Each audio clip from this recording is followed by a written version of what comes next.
What do you do when you have a gazillion talents and no job? I don't know.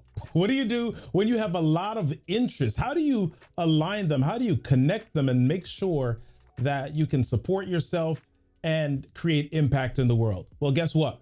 We're going to tell that story right now.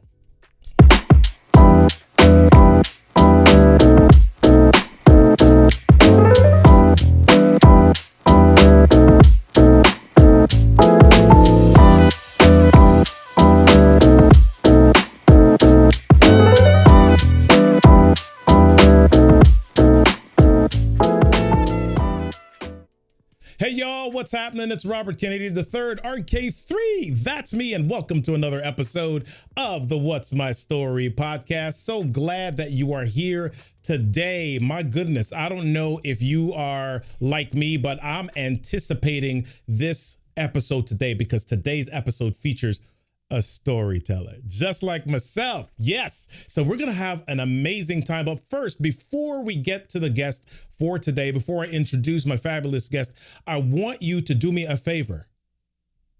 Text me. I need you to text me, 410-936-4049. If you have any ideas for the show, if you have any questions, if you just want to know when we're going live and sharing additional storytelling tips, how you can create visibility and how you can sell more, how you can have a better business, how you can build your brand through the art of storytelling, then text me, 410-936-4049. If you want a little bit more closer access, if you want to go through some of those things that I just mentioned together, then join me also in the Storytellers Growth Lab. You can head on over to storytellersgrowthlab.com, or you can just head on over to Facebook and type in Storytellers Growth Lab, and you'll find us in the lab. Make sure that you get on over there. There's a lot of great stuff there. Now, these episodes go live at 1:30 every Monday. And I know that you want to watch them, but hopefully you're not trying to watch them while you're driving in your car, right?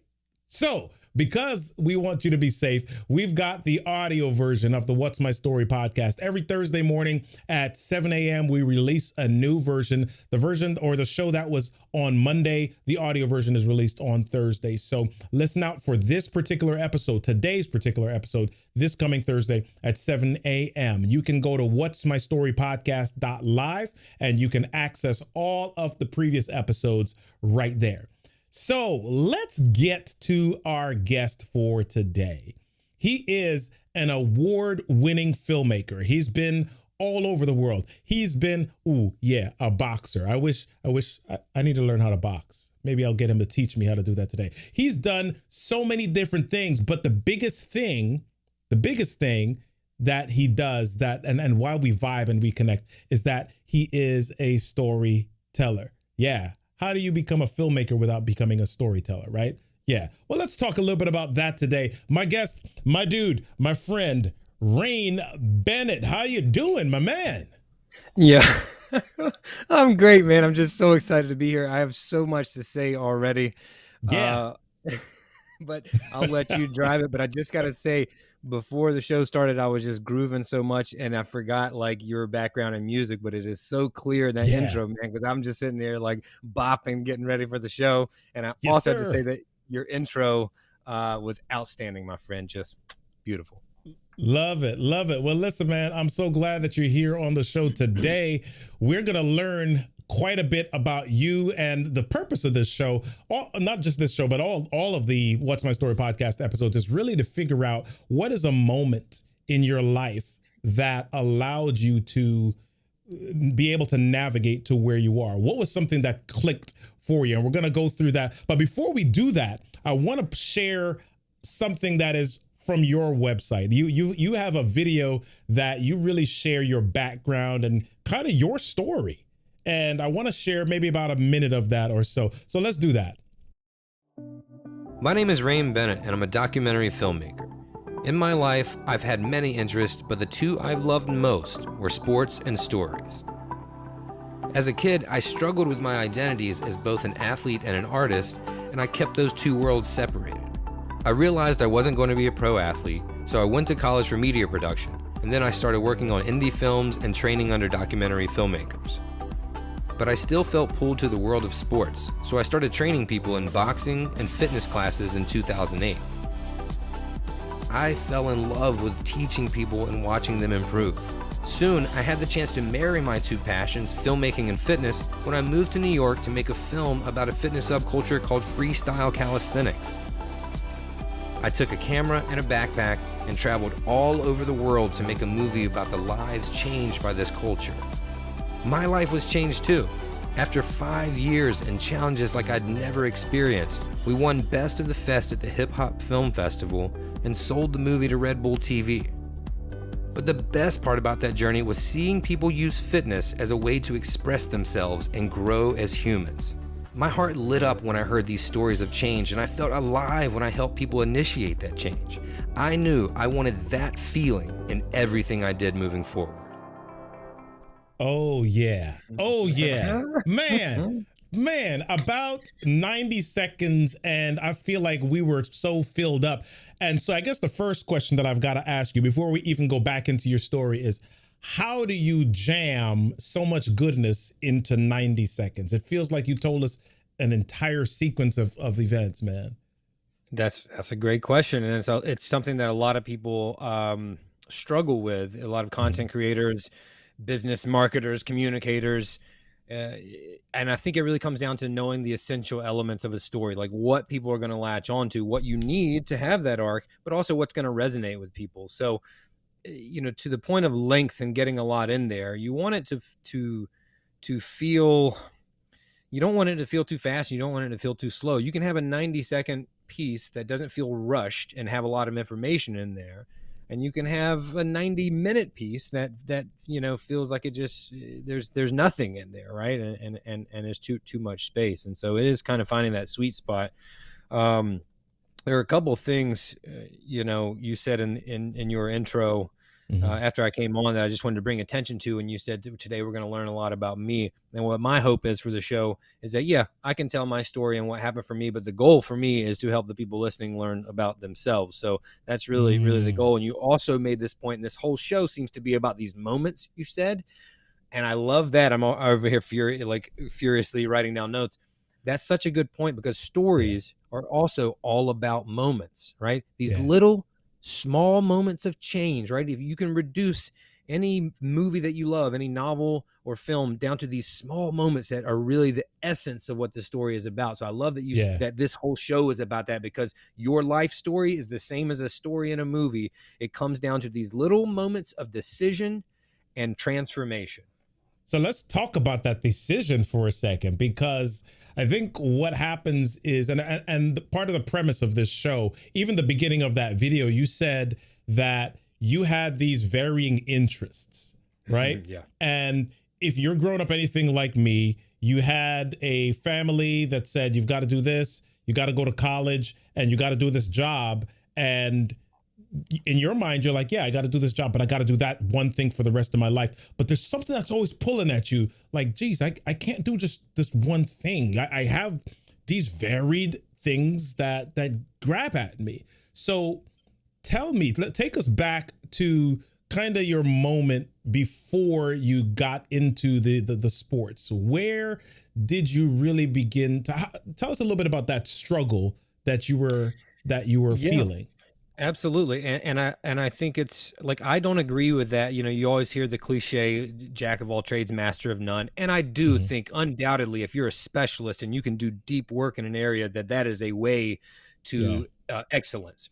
The point I'm trying to make is there is not one path to excellence. We all have our Mm. own unique paths, right? And there's different journeys there. So my issue was, and I know a lot of people struggle with this because a friend of mine, Melissa Casera, called it multi-passionitis.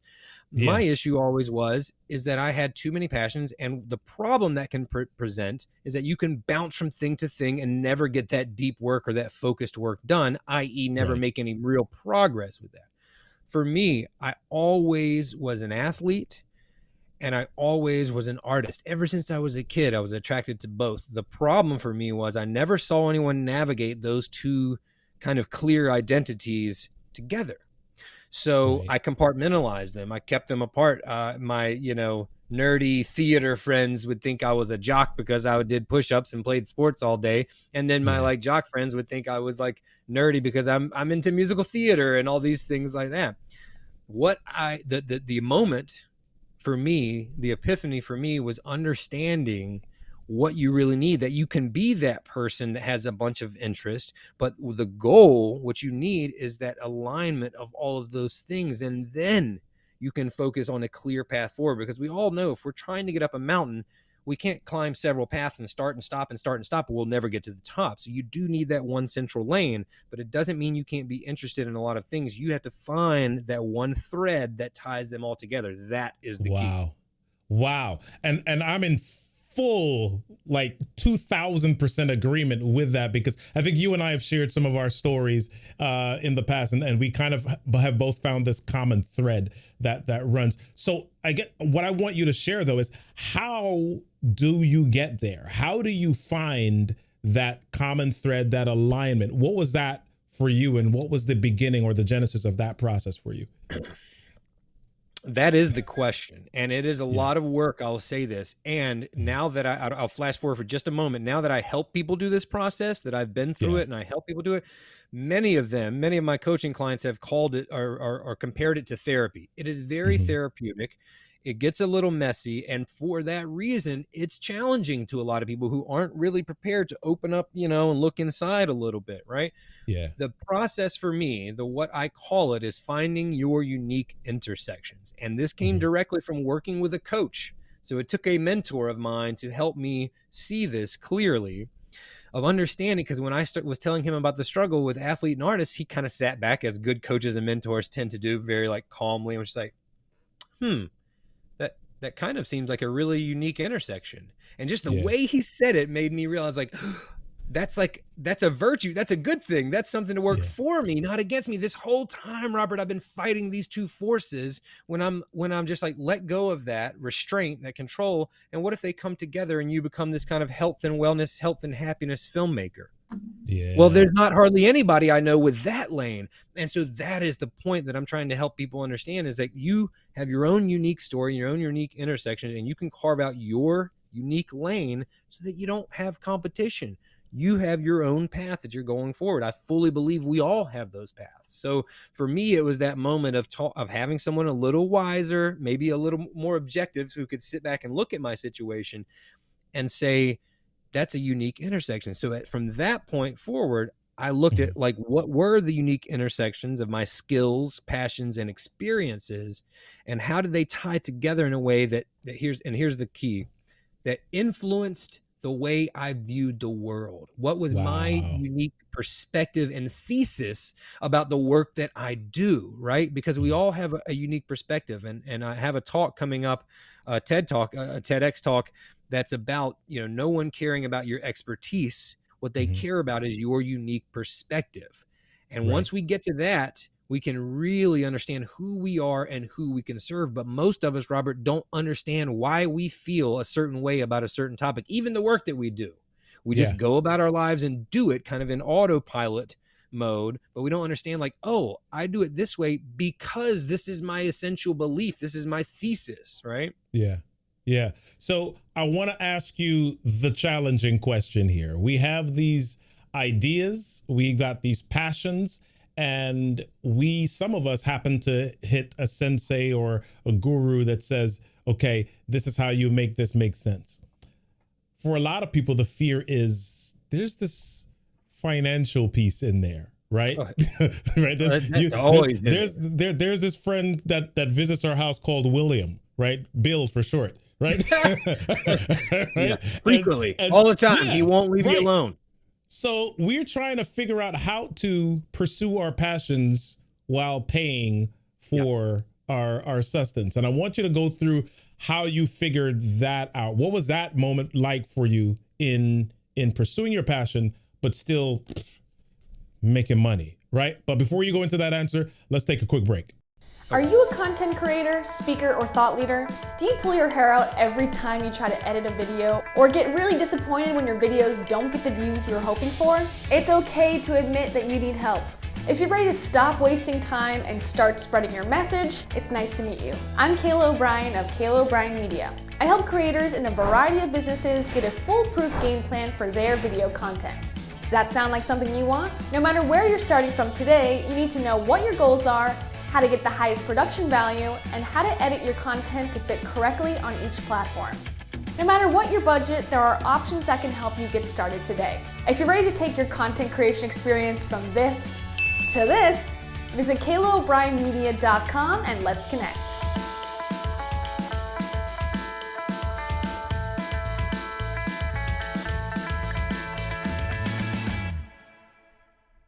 Thanks, Kayla, for being a sponsor on the What's My Story podcast. Listen, if you want to make sure that your video, your story, your media is on point, then you want to make sure that you get a professional to do that. And you can have somebody like Kayla OBrien at Kayla OBrien Media do that for you. So head on over to KaylaOBrienMedia.com. Make sure that you get yourself correct. All right. So let's jump back into this story here. So, Rain, you had a guru, you met your sensei, you met your mentor, and they showed you, or they shared with you, how to pursue that passion. But you now also you got bills to pay, man. How did you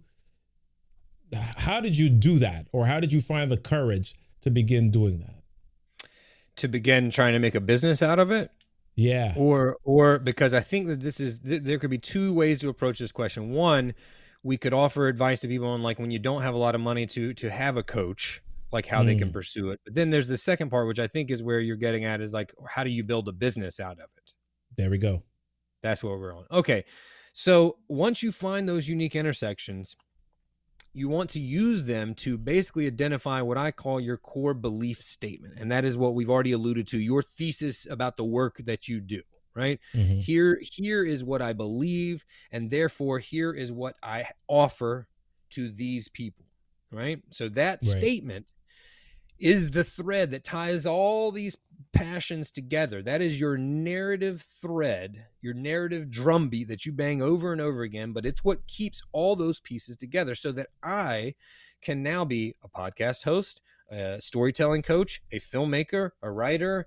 I could start products if I wanted to, because they all come back to that narrative belief, and therefore they all still fit in that Rain Bennett brand, right? I can do various things, and I do, right? But they're all tied together. They don't feel segmented.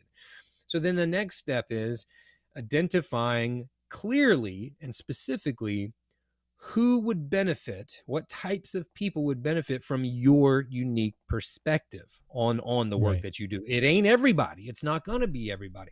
I have always been really good at helping beginners, right? Let's flash back to the fitness days. I wasn't helping professionals train for world championships. I was really good at helping women get their first pull-up ever. People get from 0 to 1 or 1 to 2, right? Beginners. I'm really good at helping people who aren't super technically skilled understand how to achieve and do the work they want to do. So now in the filmmaking space or in the storytelling space, I am most effective helping people who really don't know where to begin. They might be a one-person marketing team, so nonprofits, small businesses, entrepreneurs, personal brands, influencers, right? There's small team with a lot working against them, right? Speaking of your friend William, there's a lot of Williams coming up in their lives. There's a lot of work to do. They're understaffed. So now I clearly understand who I'm helping and the pain points that they are suffering from. And then I can clearly communicate my unique perspectives and how I can help them. And then you start understanding and putting your mind in their minds, like, well, what do they really need? What would help them?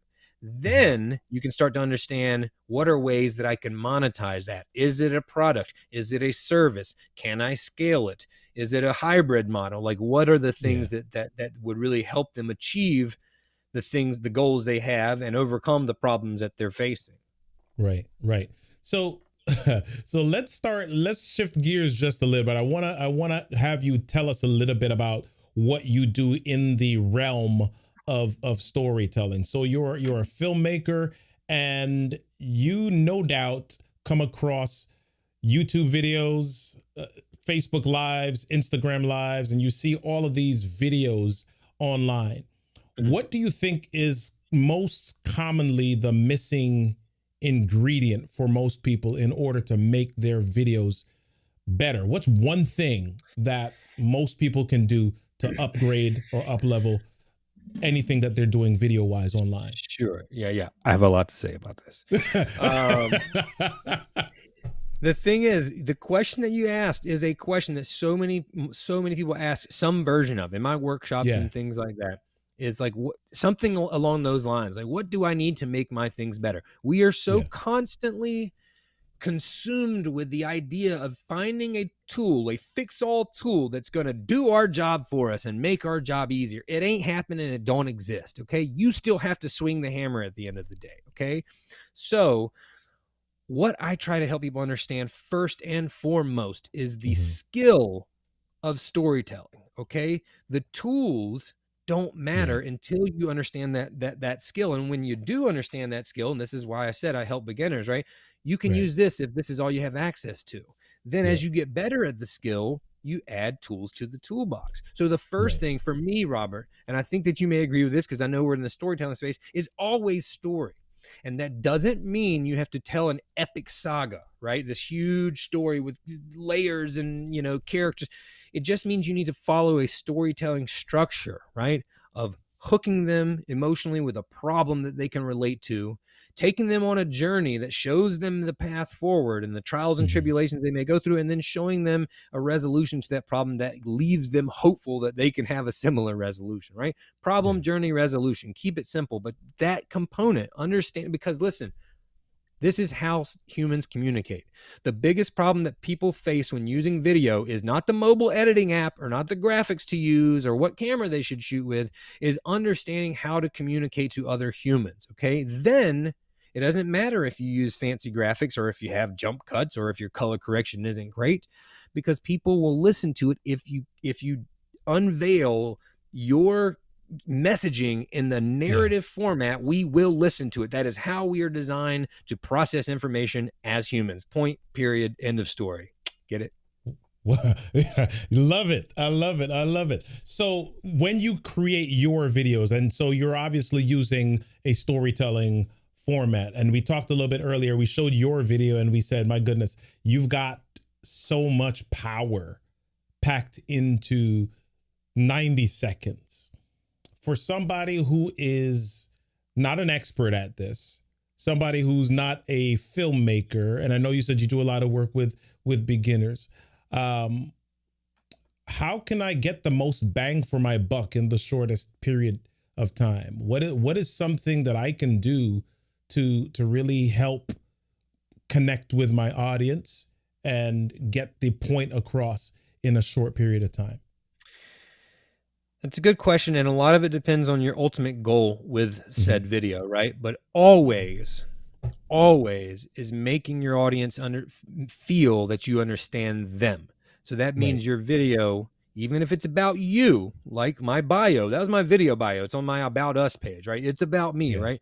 But you still frame it and shape it so that it makes the people feel that it's somehow about them. Sometimes that's blatant, and sometimes it's more subtle, like my video, which was my video bio, right? But if you're making a YouTube video trying to help your people learn how to change brakes, we're not talking so much, even though we've identified our unique perspective to changing brakes. It's not about promoting our views. It's about showing people how our views can help them by understanding fully that their problems that they're experiencing. Hey, You ever change your brakes before, but you don't have ramps to pull your car up on? Oh, yes, I was dealing with this the other day. So now they feel heard, they feel seen, and now they will listen to you. So the first step always is making them feel seen and heard. Then they will listen to you all day, my friend. Wow. So I think the problem for a lot of people is they hear us say that. They hear us storytellers say this, right? You got to speak to the people. You got to, but they don't always know what to say to get to the core or to the heart of people. How can I find that out? What is the thing that I can be doing to figure out how to reach the audience that I'm intending to reach? Ask them. Ask. You got to ask. You'll never get answers to your question if you don't ask, right? You'll never know where the bathroom is if you don't ask for it. You'll never know it. You have to just ask. So that, now what does that look like? Okay, I know that's a vague answer, but sometimes it means literally putting a post out and asking people, right? They will tell you. People love to share their opinions, Robert. If you ask them for it, they'll share it. If you give them a poll where they can choose A or B, and say, hey, do you guys struggle with this more or this more? They will answer, especially if you make it easy for them. But it really takes you being a part of that community and listening. And again, I know people say that all the time, but when I started to serve nonprofits as clients, that's not the only people I serve, but that was one of the people I started serving, because as a documentary filmmaker, I do a lot of films for nonprofits. Well, I went to nonprofit communicator conferences. I literally listened to what they talked about and the things they struggled with. I paid attention. So it takes a lot of really understanding who your audience is. If you don't clearly understand who your ideal client is, and listen, this takes work. You don't just go out the first day and be like, that's who my person looks like. It takes a lot of work and listening, and it evolves. It may evolve over time. You can't be rigid. But if you don't clearly understand that, you'll never be able to clearly communicate your marketing messages to that type of person. But again, you really understand who that person is by understanding who you are and your unique perspectives and who it could help. Once you figure that out, it will open the door to the people that you would serve. All right, well, I view things this way. Okay, let's use myself as an example.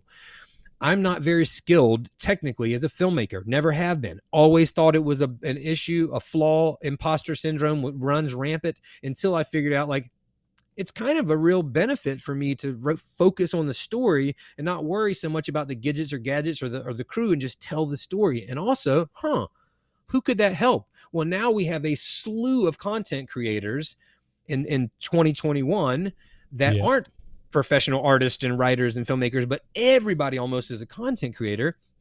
Do I think that my skills and lessons learned as someone who's not technically savvy but knows how to communicate with people with whatever tools I have, could that help those people? Of course it could. That's my audience. Wow. I think one of the things that somebody, a guest maybe about 3 episodes ago, said, the people who you can best serve is the person who you once were. Right? Oh, for sure. Yeah. Sure. Yeah. I have a speech, a workshop coming up that is called Turn Your Tragic Flaw into Your Superpower. This is a very common path that people have of, like, the problem that you face, you have to work on it so long and so hard to fix. It becomes the thing that you're great at. And like making it up the mountain, it's really just you looking back, Robert, and showing somebody, hey, I took a left at that rock and then I went right at that tree, right? It's showing someone the path forward that you took, and you took it the hard way, right? Right. So we're winding this thing down, man. And I'm not ready to go. I wanted people to kind of get into your space a little bit more. So we shared the video, we shared your past, you traveled all over the world. And now you're at this place where, you were what some of us call somebody called it a multi-passionite, a multi-hyphenate, a multi-potentialite. Yeah, you've got all of these different terminologies for it. So in your estimation, how long would you say it took you to get from this space where you felt scattered to really zoning in on kind of, this is my space? This is such a good question, because a lot of times when we're doing speeches or presentations like this, we leave people feeling like happy and like, let's go. And you need that, right? Mhm. But it is so crucial to keep it real. And right now we're Yeah. keeping it real, because this does not Yeah. happen overnight. It doesn't happen in a week. It doesn't happen in a month. We are talking about years, I would say. Mhm. Depends on how much work you've done beforehand.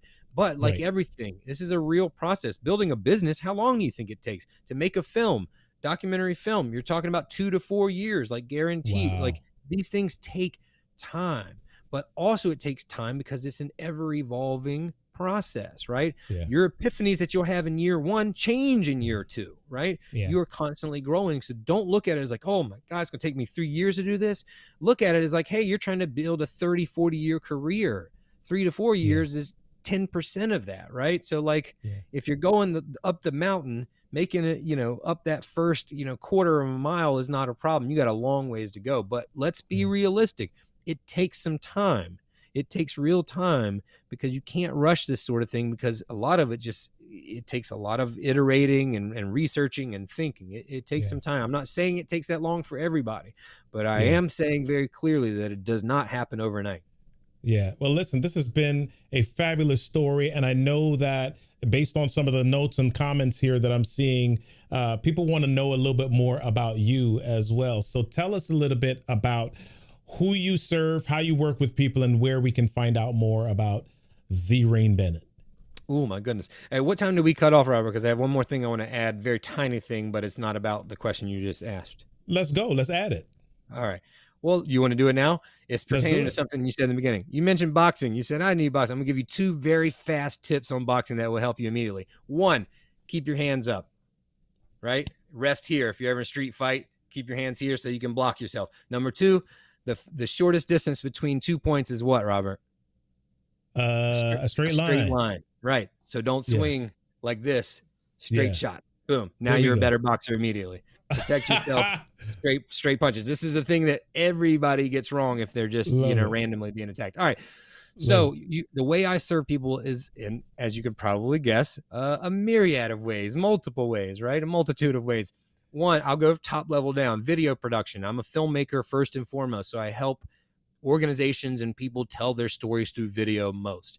I'm also a speaker, keynote speaker, and a workshop leader, right? So that means helping people, consulting at companies, going to conferences, and helping people understand how to use storytelling and storytelling structure to make a deeper impact on their audience. Mm-hmm. Now, I'm also a writer. So I help people with that. I have a book coming out very soon, November 2nd, by the way. I write every week for a weekly column. And of course, there's blogs and other articles out there. Podcast host, which is released weekly. So there's a lot of different free options that I have for people. And here's the newest thing that I started doing in the pandemic. The pandemic, a lot of people were struggling, especially financially and with their businesses. And a lot of people lost their jobs. So they were looking for their next path forward. And I was speaking a lot before that. I just started my speaking career 2019. And when it stopped in 2020, I said, well, I've always kind of wanted to coach. And so I started putting out feelers saying, hey, I'm giving away free 1-hour consulting calls. Lots of people took me up on that option. And I started coaching people on how to tell their stories and how to tell and uncover their personal story that would help to go through the same process of finding their unique intersections that I went through. So since then, I've been doing that for, I guess, now 1.5 years. And I can't tell you, Robert, nothing lights my heart on fire more than seeing light bulbs go off in other people, seeing those little epiphanies that I went through happen in them. I get so stoked for that, my friend. And so that's something I've been doing now, and I'm really passionate about it. And for those, back to your point about the finances, for those that can't necessarily afford a one-on-one coach, I just created a course out of my most popular coaching package, which is much more affordable investment for some people. But that's where I've been spending a lot of my time lately. So a lot of different services, but as you can see, I hope you can clearly see they're all woven together by that core belief statement, that narrative thread that ties them all together. Love it. Love it. Rain, it's been phenomenal spending time with you today. Don't leave. I gotta wrap this thing up, and then we gotta chat in the green room here for just a second. So all right. we'll see you again real soon. If you want to get in contact with Rain, make sure that you head on over to rainbennett.com and learn a little bit more about him.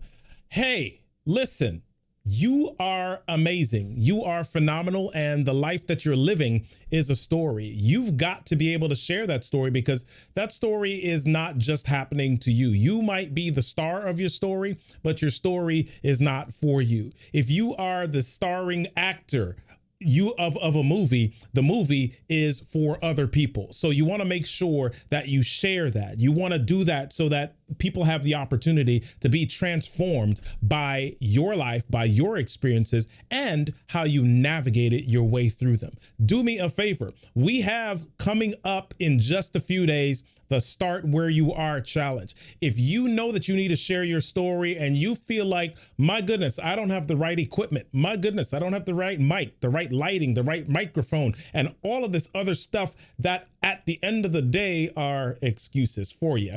We want to help you navigate that. We want to help you push past that. So join us for the Start Where You Are challenge starting August 29th at 6 p.m. Go ahead and register at startwhereyouarechallenge.com, and we'll see you in the room coming up real soon. Don't forget to join us for another episode of the What's My Story podcast coming up next week, Monday at 1:30 p.m. Eastern Standard. Or is it daylight? One of those. It's just Eastern. I'm on the East Coast. Join us at 1:30. I'll see you then.